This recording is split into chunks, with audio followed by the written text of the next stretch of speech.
Welcome to this explainer. Today we are jumping right into a really fascinating topic. We're looking at the intersection of faith and medicine. We're going to explore a beautifully profound narrative drawn directly from an insightful Urdu translation of traditional Islamic wisdom that bridges modern health awareness with deep spiritual truths. It's a fantastic story, so let's get right to it. Okay, let's dive into this. Picture a conversation between two friends. It's a scenario that probably feels incredibly familiar to all of us right now. One friend is, well, pretty skeptical. They're leaning away from medical intervention and actually advising their friend against taking a vaccine.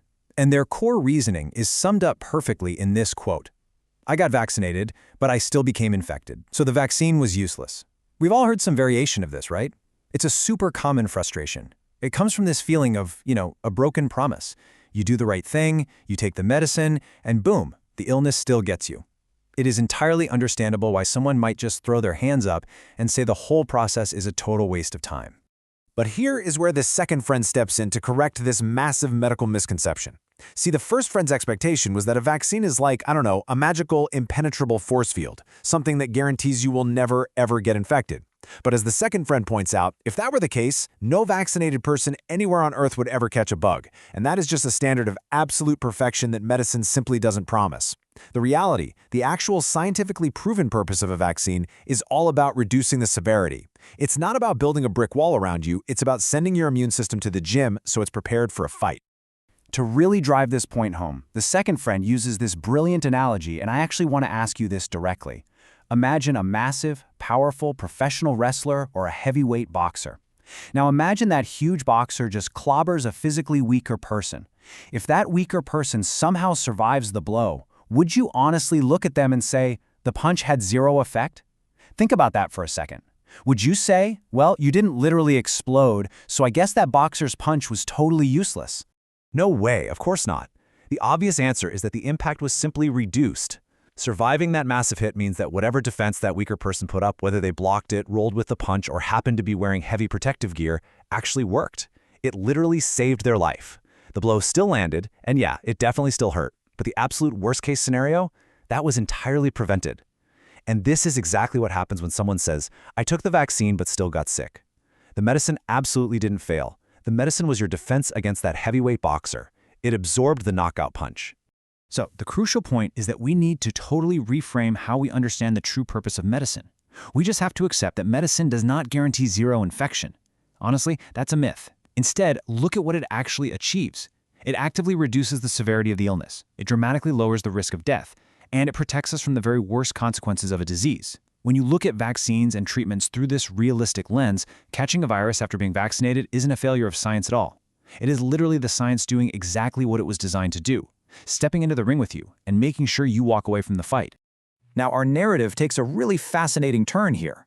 We're shifting from a purely medical explanation to a much deeper spiritual reflection. Vaccines and medicines are actually presented as means provided by Allah. Think about that. They aren't just sterile, man-made inventions that exist entirely separate from the divine. They are tools placed right into our hands, completely woven into the fabric of how the universe works. This changes the perspective completely. Seeking medical help or taking a vaccine isn't a rejection of faith. Actually, it's the exact opposite. It's the active, grateful utilization of the resources and knowledge we've been blessed with. Now, what's really interesting about this slide is how perfectly it illustrates this delicate balance between using practical means and holding on to faith. To understand it, we look to a timeless piece of Islamic history, the incredible story of Hazrat Maryam, Mary, peace be upon her, and the date palm tree. This isn't just an old historical account, it is a profound, practical blueprint for exactly how we should handle moments of intense vulnerability and crisis today. So, here is the context. During a moment of immense physical pain, hardship, and total exhaustion, Hazrat Maryam was instructed to shake the trunk of a date palm tree. So she shook the tree, the fresh dates fell down for her to eat, and Allah provided for her through her effort. The theological and practical lesson packed in here is absolutely massive. Allah is all-powerful, right? He could have easily performed a miracle and dropped those dates right into her lap without her having to lift a single exhausted finger. But he didn't. The physical action, the actual human effort, was explicitly required as part of the process. And this brilliantly illustrates the stark contrast between two very different mindsets. On one side, you have inaction. This is that flawed, kind of misguided belief that true faith means just sitting back, doing absolutely nothing, and expecting miraculous outcomes without putting in any personal effort. It's literally expecting the dates to just fall on their own. But on the other side, we have trusting wisdom. This is the deep understanding that taking practical action, like shaking a tree, or bringing it back to our main topic, taking a vaccine, is actually a profound form of faith. Taking necessary medical precautions isn't a lack of faith at all. It is the physical, real-world manifestation of it. Which brings us to an incredibly clear definition of true trust in Allah, straight from the source material. True trust means using the available means and taking necessary precautions, because doing exactly that is a core part of wisdom and faith. We aren't meant to just be passive observers in our own lives, just waiting to be rescued without participating in our own survival. True reliance intertwines divine trust right alongside human responsibility. Utilizing the tools, the science, and the medicine we have today, that is the exact modern equivalent of Hazrat Maryam reaching out her hand to shake that date palm tree.